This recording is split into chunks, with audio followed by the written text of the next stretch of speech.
Halo teman-teman, hari ini kita akan membahas tentang First Run Mizuno Wave Rider 26.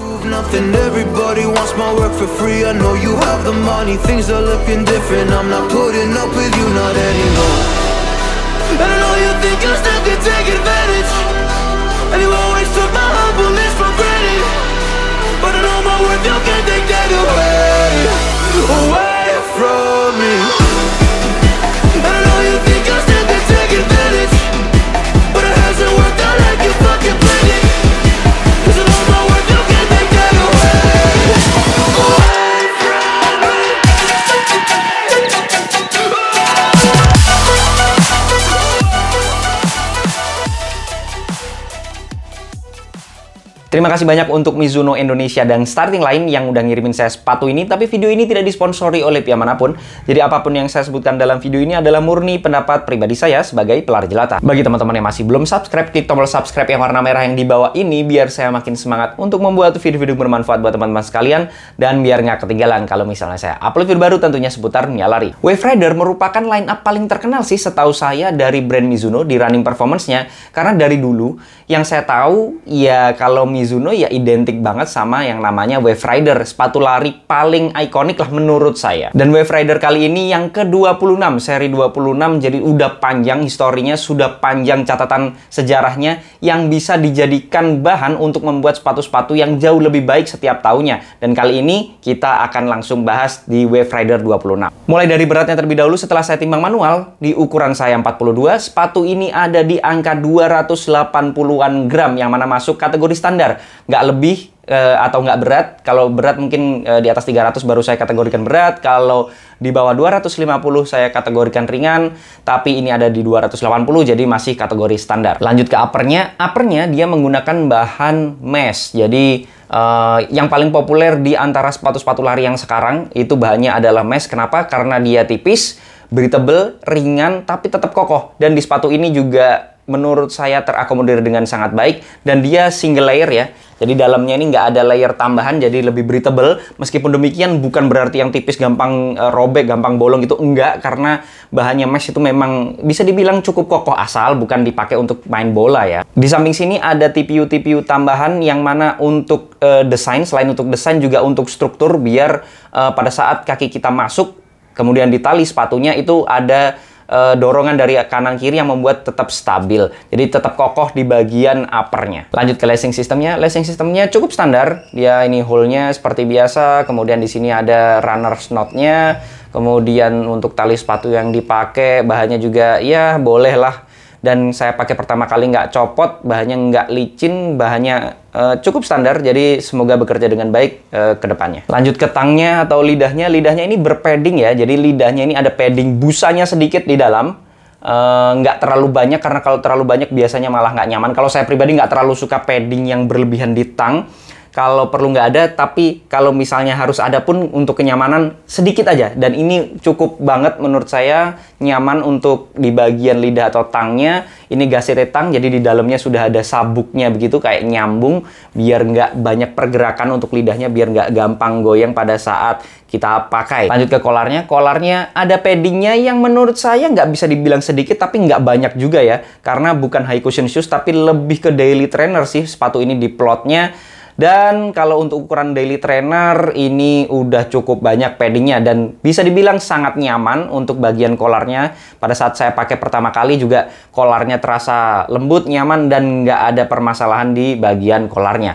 Lanjut ke bagian heel counternya. Heel counternya di sini cukup kokoh. Di sini ada struktur tambahan untuk mengunci di bagian heel ataupun tumit kita biar nggak gampang heel slip, karena itu rawan banget kalau kita pakai lari.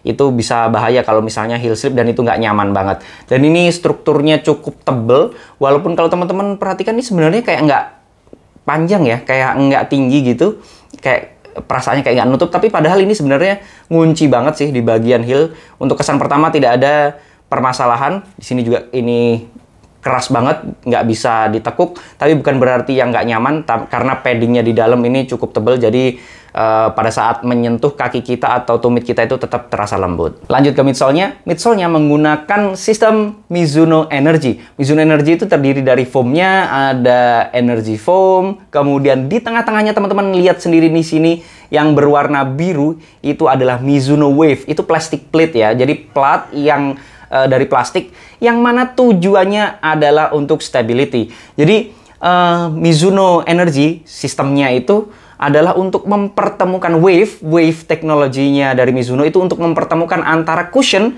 dan juga stability. Karena kalau cushion biasanya nggak stabil, kalau stabil biasanya nggak cushion. Jadi mempertemukan empuk dan stabil itu agak susah sih. Tapi di sepatu ini mereka berusaha mempertemukan keduanya untuk mendapatkan titik yang terbaik. Dan di sepatu ini diaplikasikan. Untuk tingkat kelembutannya sendiri setelah saya ukur manual dengan durometer ada di angka 30-an, yang mana itu masuk kategori standar. Nggak bisa dibilang lembut banget sih, cuman nggak keras karena standar itu udah termasuk lembut dan itu termasuk nyaman banget. Itu biasanya juga udah kalau geometrinya salah itu juga biasanya nggak stabil, tapi karena dia ada plat plastiknya di sini itu bikin stabil banget. Lanjut ke outsole-nya. Outsole-nya dia untuk yang berwarna merah, biru, dan juga hitam itu adalah rubber menjadi tumpuan utamanya, dan teman-teman bisa lihat sendiri ini tebel banget. Ini umurnya kemungkinan besar akan lama banget, jadi durable, bisa dibilang badak ini untuk sepatunya. Semoga aja, tapi kita nggak bisa judge dari pemakaian pertama, harus kita coba dulu gimana performa atau durability dari outsole-nya. Sejauh ini sih bekerja dengan sangat baik, dan bisa dibilang banyak medan yang bisa dilalui sepatu ini. Pasir, tanah, kemudian aspal basah masih aman banget sih pakai sepatu ini. Dan kalau teman-teman lihat geometrinya itu, yang menjadikan Rider 26 ini untuk feel ride-nya benar-benar smooth. Jadi kalau teman-teman ride sepatu ini tuh kayak apa ya, smooth banget lah. Transisinya sepatu ini tuh enak banget. Ini termasuk salah satu sepatu dengan transisi yang sangat baik sih menurut saya, yang udah pernah saya coba sebelumnya. Ini termasuk transisinya smooth banget. Jadi kayak ya tinggal gliding aja gitu. Karena memang dari geometri midsole-nya dan juga outsole-nya memang sangat mendukung. Untuk sizing-nya sendiri saya pakai 42, dan biasanya saya juga pakai 42 jadi true size, tapi bisa dibilang agak lebar ya untuk di bagian toe box-nya ini, terutama agak lebar, bahkan saya harus pakai kaos kaki yang tebal. Kalau pakai kaos kaki tipis itu terlalu banyak ruang. Mungkin kalau yang teman-teman kaki lebar banget, pakai true size saja udah cukup, nggak perlu upsize. Tapi kalau teman-teman yang kakinya terlalu narrow atau terlalu lancip gitu ya, runcing gitu, mungkin bisa malah downsize setengah ukuran ya. Tapi alangkah baiknya nyoba, tapi kalau mau aman ya terus size saja, bisa pakai kaos kaki yang tebal. Mizuno Wave Rider 26 ini untuk siapa dong jadinya? Jadi kalau menurut saya, untuk Wave Rider 26 ini cocok banget buat teman-teman pemula yang baru mau mulai lari, atau bahkan sampai yang expert pun yang udah biasa lari, atau bahkan daily trainer untuk race day gitu ya, itu juga bisa. Jadi karena dia mumpuni untuk dipakai segala medan, dipakai segala apa ya, segala kondisi bisa, kemudian segala macam latihan menurut saya bisa. Mungkin hanya track session aja yang kurang.